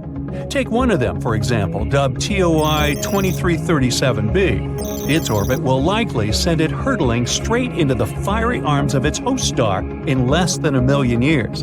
Well, I won't be around then. As these stars enter their final days, they're pulling in nearby planets like a black hole, altering their orbits and potentially causing catastrophic collisions. And as these planets get closer to their stars, their atmospheres heat up and swell, leading to some mind-boggling differences in density. But despite the doom and gloom, studying these worlds could give us valuable insights into the evolution of our own solar system. Number 5. Planet with a barium's atmosphere. These are 2 hot blazing planets, each with an atmosphere made of the heaviest element ever found in an exoplanet, barium. These planets, known as WASP-76b and WASP-121b, are ultra-hot gas giants called super-Jupiters that orbit incredibly close to their stars. These planets are basically like giant balls of fire, with one side facing the star, cooking at temperatures hot enough to vaporize iron and other metals. But as the hot iron vapor is blown into the planet's cooler night side, it turns into liquid and falls as iron rain. And these planets held a special surprise for us. Barium is a heavy metal, about 2.5 times as heavy as iron. And yet, scientists were able to detect it in the upper layers of these planets' atmospheres. This is truly a mystery, and a puzzle we're still trying to solve. Imagine landing on a planet like this and looking at this rain of iron and the heavy barium in its skies. That would be awesomely horrifying. Number 6. The Football Planet. Get ready to have your mind blown, space enthusiasts, because we've just discovered the ultimate football-shaped planet, and it's unlike anything we've ever seen before. Meet WASP-103b, the ultra-hot exoplanet that's more than 1,000 light-years away from Earth. This gas giant is so close to its parent star that its shape is being stretched by the intense gravitational forces. But this isn't just a fun shapeshifter. It's also a valuable scientific discovery. By studying the planet's passes across its star, we were able to measure its deformation for the first time ever. It's like taking a snapshot of a planet in motion, and it's giving us insights into the extreme conditions that these planets can endure. This is truly a great discovery. Number 7. A zodiacal light. Are you ready for a cosmic ghost story? Scientists and high school students in China have uncovered a spooky phenomenon on 3 distant exoplanets. It's called zodiacal light, a glow that's similar to the one seen here on Earth during sunset. But this isn't just some eerie light show. It could hold clues about the makeup of these potentially habitable worlds. Imagine watching the sunset from a dark spot on Earth, and instead of darkness, a triangle of light appears.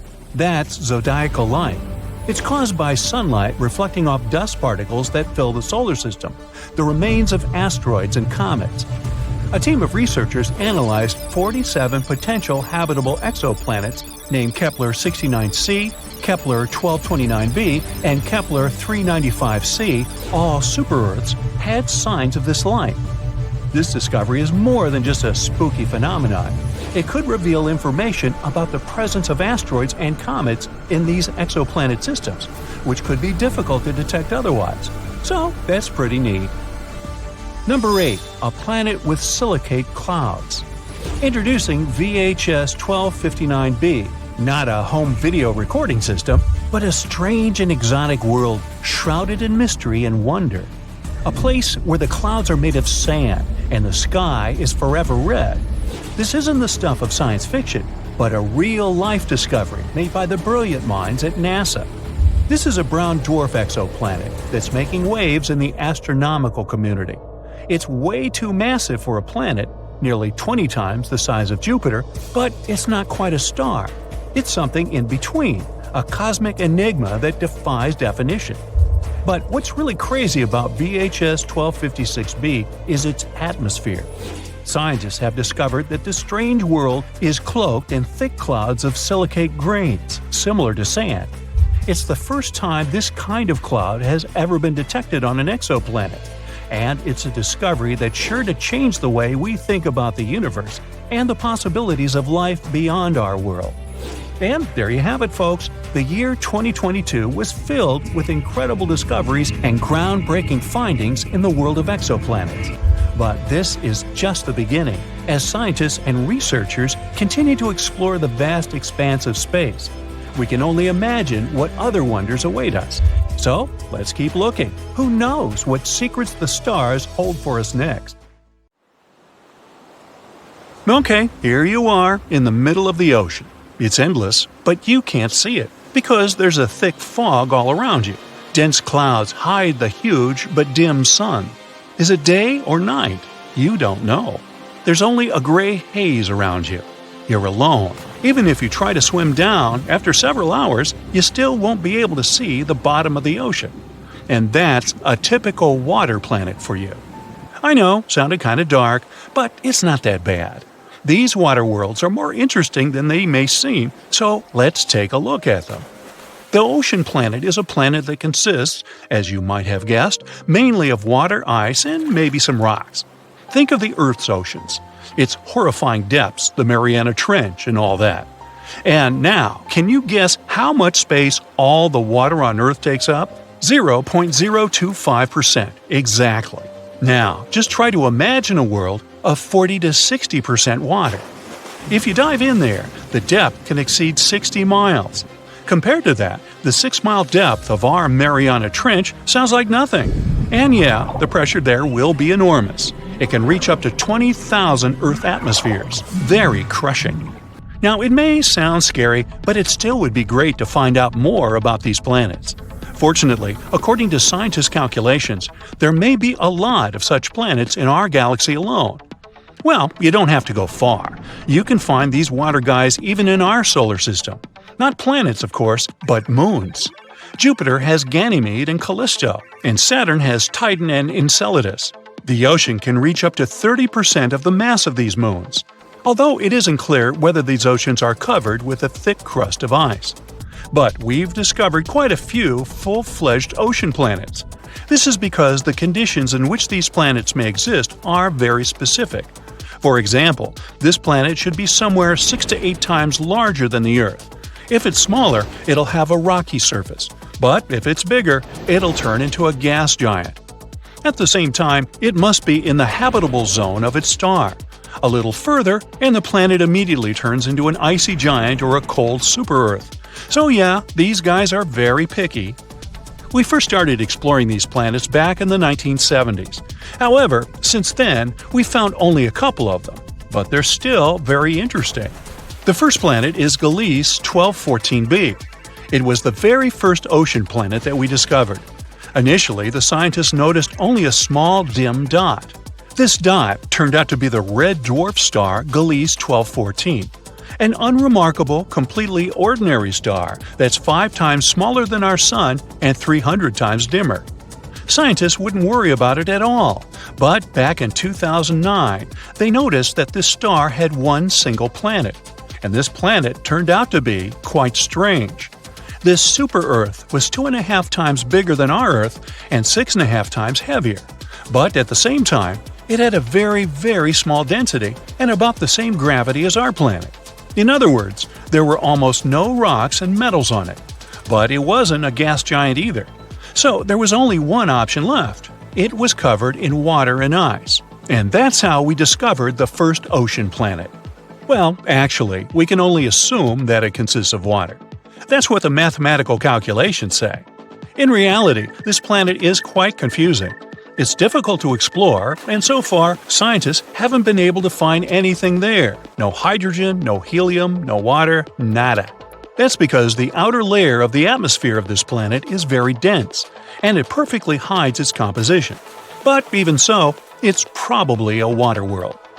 Gliese 1214b is very close to its star. It's only 0.014 astronomical units away, which is less than the distance between the Moon and us. The year there lasts about 36 hours, and the temperatures, to put it mildly, are just wild.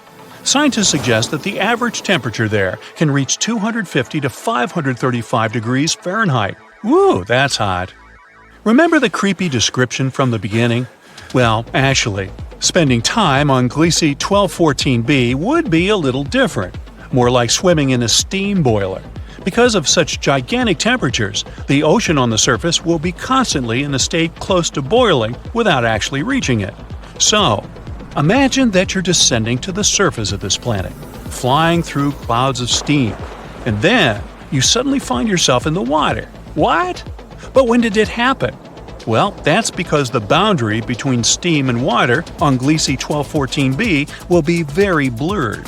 Of course, you won't be able to swim to the bottom of this ocean, but most likely, this bottom is covered with a very thick layer of so-called hot ice. It's like regular ice, but it doesn't really care about the laws of physics, so it just doesn't melt even at gigantic temperatures. And the thickness of this ice can reach as much as 3,000 miles. So that's it for the creepy Gliese 1214b, and not an Airbnb in sight. Now, although we can't 100% guarantee that it's a water world, we still have another candidate for this position. A newly discovered planet called TOI 1452b. This planet, located in the Dragon constellation, is almost 100 light-years away from us. It was discovered using the TESS telescope by a group of researchers from the University of Montreal. This planet also belongs to the class of super-Earths. It's 7 times larger than our planet, but 48 times heavier. Again, all this is at a very low density. Because of this, scientists have suggested that almost the entire planet consists of a giant ocean. Here, we were a little luckier. This world won't be just a giant puddle in some thick ice. On this planet, there's probably a rocky surface deep under the water, just like in a typical ocean. Don't get too excited though, this ocean will certainly be very different from what we're used to. TOI 1452b also orbits a small red dwarf, and not even one, but 2 at once. At the same time, if the previous planet was close to its sun, then this one, on the contrary, is very, very far away. It's 2.5 times farther from its stars than Pluto is from the sun, and it moves at great speed. A year there lasts only 11 days. But we still don't know many things about this planet. We'll probably get some new information when scientists observe it from the James Webb Telescope. Well, that's it. Wait, Did you expect something else? All right. I know the question that bothers you the most. Can there be life? Well, this is a difficult question. We all know that water means life, and besides, these planets are in the habitable zones of their stars. So, potentially, yes, there might be life. Not some full-fledged civilizations, of course, but bacteria, fish, and some creepy giant monsters. I mean, why not? However, this is very unlikely. Water alone isn't enough to create life, even though it's very important. There should also be some microelements and some minerals. And unfortunately, for most water planets, the composition will only consist of water and very thick ice. There won't be any minerals there. But don't give up. There's still some probability. First of all, there are meteorites and comets. They can bring the necessary minerals to the planet. The more often they crash into it, the higher the probability that they'll bring something like this into the ocean and thus create life. Secondly, TOI 1452b actually has these minerals. Yes, we don't know how deep the rocky bottom is located there. But if it exists, then surely something could have originated there. Let's hope that new research with powerful telescopes will allow us to find out the truth. And who knows? Maybe one day we'll be able to visit such a planet ourselves. We've discovered Kepler-22b, a small exoplanet in the Cygnus constellation. Seems like nothing important, right? But it's actually a big deal. This is the first planet located in the habitable zone that was found by the Kepler telescope. In other words, there may be water on this planet, and if there's water, there may be life. Kepler-22b can become our new potential home. So let's take a closer look at it. Actually, discovering new planets is not easy at all. Not all of them can be seen through our super cool telescopes, even the almighty Hubble. Sometimes, the stars are so small and dim that it's really hard to find them on a map. The same thing happened with Kepler-22. In such cases, scientists have to use a special method. First, they take a bunch of photos of the star in different periods of time. Then, they look at them and think, are there any dark dots on this star somewhere? And if they find one, that might be a planet. These photos actually help us to discover some very important stuff. Like, first of all, this planet exists. Secondly, here is its size, radius, and proximity to the star. And finally, will we be able to live there? Now we know that Kepler-22b is very similar to our planet and could potentially become a second Earth. It's also very close to us, only 635 light-years away. Yeah, it's about 3 quadrillion miles, but this is one of the closest options. Kepler-22, the star of Kepler-22b, is a yellow dwarf. It's very, very similar to our Sun. The same size, the same radius, even the age is almost the same, 4 billion years. The difference is only in luminosity. It's about 20% dimmer than the Sun. So, no matter how much you strain your eyes, you won't see this star in the night sky. The planet Kepler-22b is about 2.4 times larger than our Earth, and that's pretty good. More radius means more potential water and space to live. Although going from one city to another would take a while. It's scary to even imagine a 3-day-long plane flight. We don't know the exact mass of this planet, but scientists think it's bigger than Earth's. Actually, the mass of Kepler-22b can be up to 36 times greater than that of our planet. What does it mean? Vigorous gravity. If the planet is 36 times heavier than Earth, then gravity there will be about 6 times stronger. Can you barely lift 20 pounds of potatoes? Try 120. Not to mention that you yourself can become much heavier on that planet. You'll have to get incredibly pumped up just to walk there. You have to literally turn yourself into a bodybuilder just to get to work. The worst thing is that with such gravity, it'd be incredibly difficult for plants to survive there. They'd need at least a little freedom to rise up from the ground. And animals. Our dogs and cats would have to turn into little balls of muscle to survive there. But if this planet has its own animals or other inhabitants, we can roughly imagine what they may look like. They probably have a lot of legs to make moving easier. They aren't really tall, but they're very massive and extremely strong. Muscular giant spiders? Could be worse, I guess. The good news is that this is all unconfirmed information.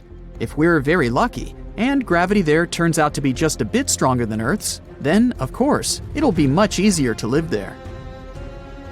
The next thing we know about Kepler-22b is that it's about 15% closer to its star than we are to the Sun.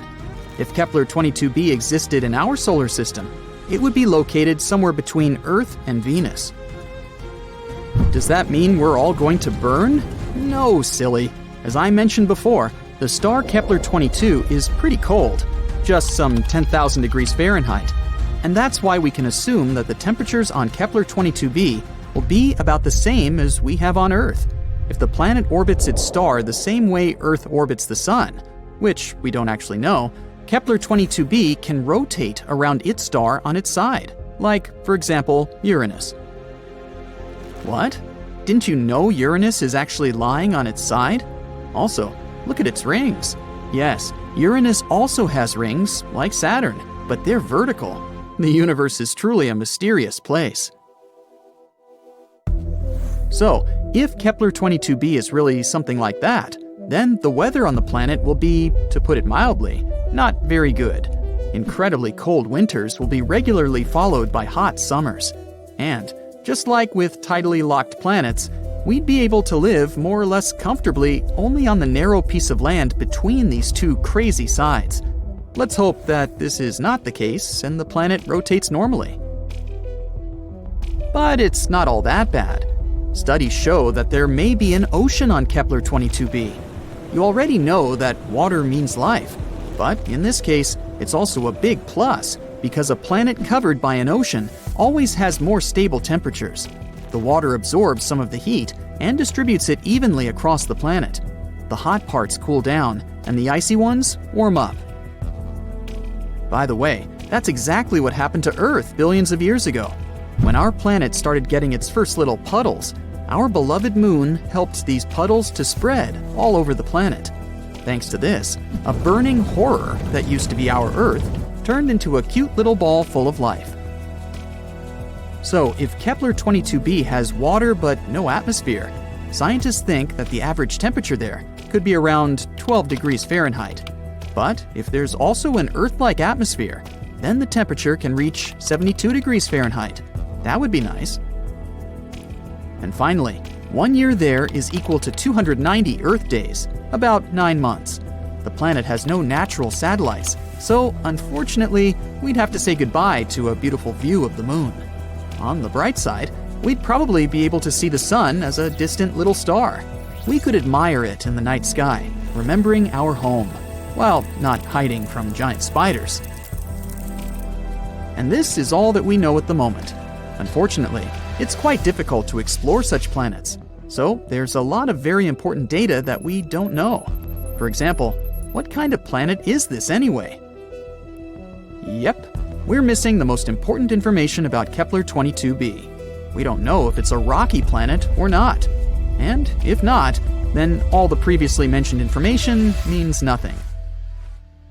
It may turn out to be a gas planet, or a planet covered with gas but with a solid core, like Neptune, or a water world covered with a giant ocean. In this case, it better be a water planet. Then at least we could build some kind of underwater city there. We could filter the water and eat fish, until we evolve into an amphibious species. Does it even count as evolution if we go back to our roots? Scientists, however, think that Kepler-22b may turn out to be a Neptune-like planet. Some astronomers have even assigned the planet to a category of mini-Neptunes. Yes, this is a real planetary category. But this hasn't been proven yet. But even if, fortunately for us, Kepler-22b turns out to be a rocky planet, we still don't know what the atmosphere is like there. Does it exist at all? What if it turns out to be something like the atmosphere of Venus, which is more toxic than your ex? Then we'd have to dig deep underground to somehow survive on this planet. And then we'd have to come up with a heat source, because it's pretty cold underground. Yeah, let's hope this won't be the case. There are many possibilities with Kepler-22b. So far, we don't have a clear answer. But let's hope that scientists will find it before we load the first people into shuttles and send them to conquer Kepler-22b. That would be awkward if it turns out to be a gas planet, or something like that. The only life that we are certain about so far in the entire universe is on planet Earth. Whether that life is intelligent is, let's say, arguable. But anyway, it's not surprising that we're tirelessly searching for life on other planets. So far, they've discovered more than 4,000 of them. But what's even cooler? NASA has compiled a new list of 24 planets that aren't just Earth-like, they're better. The conditions on them are so good that they're more comfortable than on our planet. So let's examine some of them. KOI 5715.01. Let's be coy, shall we? This wonderful planet is in the constellation Cygnus.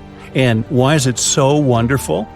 Well, our sun is a yellow dwarf. And sorry, sun, even though you're not bad at supporting life, there are some stars that can do it better. Nothing personal. The planet KOI 5715.01 orbits near an orange dwarf. Orange dwarfs are stars slightly smaller than our sun and have a little lower luminosity. Did you like the alliteration there? Anyway, don't worry, it doesn't mean we're going to live in complete darkness.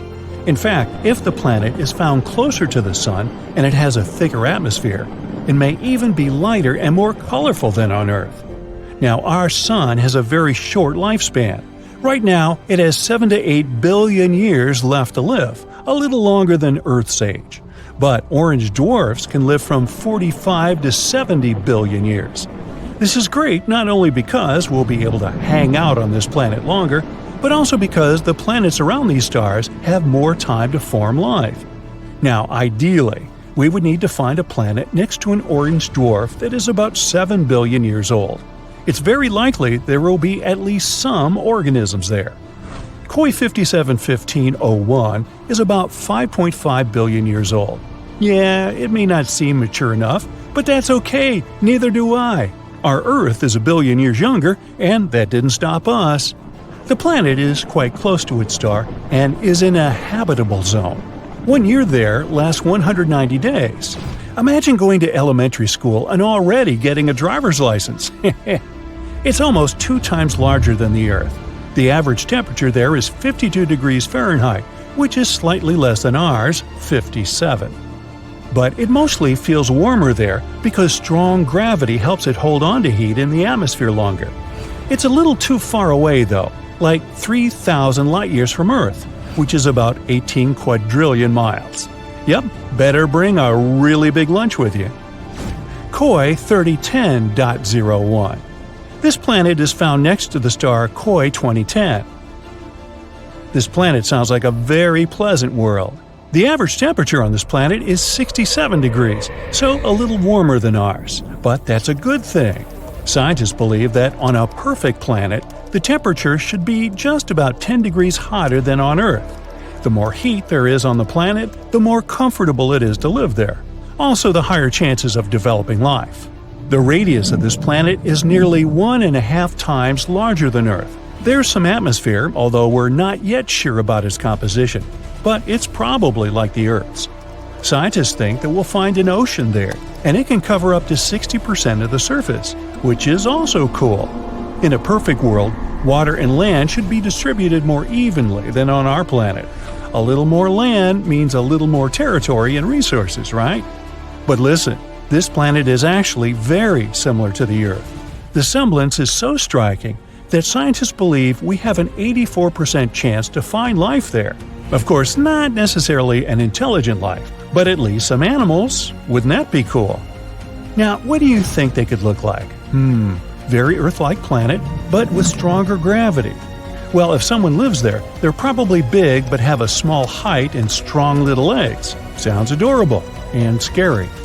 But we won't be able to find out the truth anytime soon. So far, for us, these planets are microscopic dots in space. We only have some dry, boring data about them and don't even know what they look like. We'll have to wait until we can find a way to get closer to these planets. Kepler 186f. This is also one of the best candidates for having life. This rather cute planet was nicknamed the Earth's cousin because it does have a strong resemblance. Anyway, these two planets are like sisters, not twins. Kepler 186f rotates near a red dwarf. Red dwarfs are stars even dimmer and smaller than orange dwarfs. Yeah, they'll also live for a very, very long time, but their luminosity is also quite low. However, Kepler 186f is closer to its star than we're to our Sun, so it shouldn't be too dark there. Well, at least not night-like dark. The sky on this planet is sure to be an unusual shade of red, like sunsets on Earth. What do you think? Would you like to live on a planet with an eternal sunset? The size of this planet is about the same as Earth. Not bad, not perfect. Why so? Because the coolest planets are those that are bigger than Earth and have stronger gravity. Now you'll probably say, but wouldn't it be harder to walk there and even harder to get out of bed on Monday? Of course. But on the other hand, this planet will pull the atmosphere better. The atmosphere will be thicker and denser.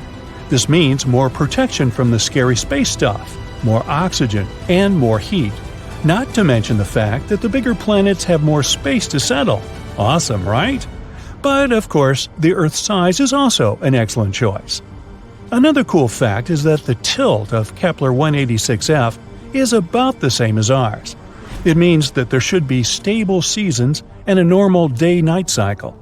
Do you know how important the tilt of the planet is? Let's look at Mars. Mars is also, in fact, found in the habitable zone of our Sun, but its tilt is very unstable, and as a result, the entire ocean that could have been on it once now completely dried up. Today, it's just a red desert, and there's no life there. At least not as far as we know, but you see how important these tiny details are? This planet is also quite far away from us, 490 light-years. That's about 3 quadrillion miles. So yeah, we're just going to keep waiting for intergalactic travel. Kepler 62e and 62f. These planets were called the most Earth-like before we discovered Kepler 186f. They're very comparable to our home. Kepler 62e is about 1.5 times larger than Earth, and Kepler 62f is just slightly smaller than that. They're located in the constellation Lyra, which is about 1,200 light-years away from us. They both also orbit a red dwarf. 1 year on Kepler 62e lasts about 122 days, even less than on that first planet we talked about. Scientists believe that both 62e and 62f are sort of water worlds, warm places mostly, or even completely covered with water. If there is land there, it's probably just some islands. A world consisting entirely of islands. A fantasy dream for some, think Hawaii, and a nightmare for others, think Megalodon. But if you're a fan of ancient marine animals, just imagine how gigantic they could be there. Still, there are many things we don't know about this planet. Does it have a surface? What about its composition, density? One day, maybe we'll be able to answer these questions. And so, that's it for the super Earths. Of course, the original list is much longer, and you can go check it out on the internet. Now, the best thing about all this is that these are planets that are better than the Earth. But we also know thousands of other exoplanets that are just close enough to ours. And the odds are, a few of them have at least some form of life. But they're very, very far away, so we have no way to check it out right now. Perhaps, down the road, we'll find some cool creatures on many of them. I hope you feel well rested, because I've got a tough task for you. Don't worry, it's fun. You're going to visit different planets of our solar system and try to run on each of them. Let's figure out where you can run the fastest and where you can barely walk. The fastest man on Earth, Usain Bolt, can run with an average speed of about 23 miles per hour. But his top speed is higher, up to 27 miles per hour. Sadly, we can't all be Usain Bolts. The average person runs at a speed of 6 to 8 miles per hour. But maybe there's a planet out there where you can beat the famous Jamaican sprinters' records. But first things first, what will affect your speed when you run on other planets? For one thing, gravity. Depending on how strong it is on the planet you visit, it'll influence your weight. And in most cases, the heavier you are, the more slowly you run. Plus, on all other planets in our solar system except Earth, you'll have to wear a bulky spacesuit. Without it, your chances of survival there are non-existent. And don't forget about extreme weather conditions on most planets. It's either freezing cold or boiling hot, or very, and I mean it, windy. Anyway, your amazing journey is about to begin. Buckle your seatbelt. The first planet on your itinerary is Mercury. As you sneak a peek at this world through the window of your spaceship, you notice that the planet looks eerily similar to the good old moon. But just a few moments later, you realize it's just an illusion. All over the surface of Mercury, you see craters left by space rocks. This may make your task of running on this planet way harder. This and your bulky spacesuit. Duh. But you wouldn't survive on Mercury without this protection. The temperatures on the planet are extreme, 800 degrees Fahrenheit during the day and negative 290 degrees Fahrenheit at night. But there's one thing that can work in your favor on this unfriendly planet. Let's say you weigh 155 pounds on Earth. Then on Mercury, you'd weigh around 58 pounds, which means that despite your bulky spacesuit, you can move way faster than you do on Earth. And maybe your speed will even reach 13 miles per hour if you try really hard. The next planet on your itinerary is Venus, also called the Morning Star. While coming closer, you see a world very different from the bluish planet you might have seen in books. Before landing, you have to get through a super dense atmosphere made up of carbon dioxide. And while your spacecraft is descending, you're watching thick clouds of sulfuric acid pass by. Venus is often called Earth's twin because these two planets are of similar size and density. No wonder that on Venus, you weigh almost as much as you do on Earth, 140 pounds. So your weight is a bit smaller here, but don't forget about your spacesuit. And still, because of almost the same conditions on the two planets, you'd be able to run a bit faster than on Earth, at around 8.5 miles per hour. Your first impression of Mars is that it's freezing cold. The average temperature here is about negative 80 degrees Fahrenheit. Even from afar, the planet looks reddish. Once you make your first step on the Martian surface, you understand why. The ground's covered with rusty-colored dust. The same fine dust is floating in the air around you. Wherever you look, you see golden, brown, tan, and even greenish hues. They depend on the minerals that make up the soil. The size of the dust layer varies from area to area, but in most places, it's around 7 feet thick. That can make running much more difficult. On Mars, your weight would be much smaller than on Earth, a mere 58 pounds. This will help you achieve an impressive speed of 12 miles per hour. Aren't you a champ? What's that on the horizon? It looks like a tornado. Is it a dust storm? Then it's time to make a run for it.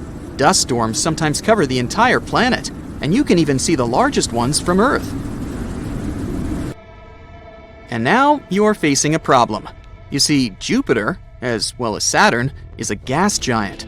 This means that the largest planet in the solar system, and Jupiter is so large it could swallow 1,300 Earths, doesn't have any solid surface. Well, you'll just have to imagine what your running workout would look like if you could run on Jupiter. This planet has an atmosphere that consists of hydrogen and helium gas. During your descent, you admire thick brown, yellow, red, and white clouds. They make the planet look colorful and beautifully striped. On Jupiter, you'd weigh 390 pounds. You'd have to break a sweat to simply walk there, wearing your clumsy spacesuit. If you could step on the planet's surface, that is. If you tried to run there, your best result would probably be a speed of 1 or 2 miles per hour. To make matters worse, it's extremely windy on Jupiter, with the wind speeds ranging from 200 to 400 miles per hour. Do you see those rings? That's Saturn, another gas giant with no solid surface. This planet's made up of mostly hydrogen and helium, and its temperature and density change the deeper you go. If you decided to leave your spacecraft and step on Saturn's surface, you'd just fall into the planet. But from above, it looks as if Saturn does have a surface. The seemingly solid yellowish-brown sphere is surrounded by several layers of clouds. The visible outer layer is made up of ammonia clouds. Under them, there are hydrosulfide clouds, and the innermost layer is made up of clouds of water. Even though Saturn is a gas giant, your weight wouldn't be very different here, around 165 pounds. That's because the planet's gravity is similar to that of Earth. But because of the conditions on the planet, and your bulky spacesuit, you'd run a bit more slowly there, at a speed of about 4 miles per hour. Before leaving, you admire Saturn's most famous feature, awesome gray, beige, and tan rings. These groups of tiny ringlets are made of chunks of rock and ice. You also spot several of the 53 moons of Saturn. Oh, that's Titan, an icy world bigger than our moon and even Mercury. It's the second largest moon in the solar system. The next planet on your way is a blue-green ball of ice and gas. That's ice giant Uranus. It has this beautiful hue because the light from the sun gets reflected off the planet's surface. Uranus isn't solid. Hit the brakes! If your spacecraft doesn't manage to stop in time, it'll fly through the upper atmosphere and sink into the icy liquid center of the planet. I doubt you'll be able to conduct your running experiment here. So let's just imagine what it'd look like. On Uranus, your weight would be around 138 pounds, and against all odds, you could actually reach a good speed here, at least 8 miles per hour. If you didn't get caught in a hurricane, of course. Extreme storms occur on the planet in the summer, when Uranus is heated the most. Then, hurricanes can spread for more than 6,000 miles. The furthest planet from the Sun, Neptune, is 4 times the size of Earth, but 17 times as heavy. The blue surface you see when approaching Neptune is actually a layer of swirling gas and permanent clouds. The planet's mantle is made up of water, ammonia, and methane ices. It's the closest thing Neptune has to a surface. And still, there isn't solid ground for you to walk on. So, once again, try to use your imagination. On Neptune, you'd weigh a bit more than you do on Earth, 174 pounds, but your running speed would be just a bit lower than on Earth, around 5 miles per hour. That's the end of your active adventure. Which planet did you like running on the most?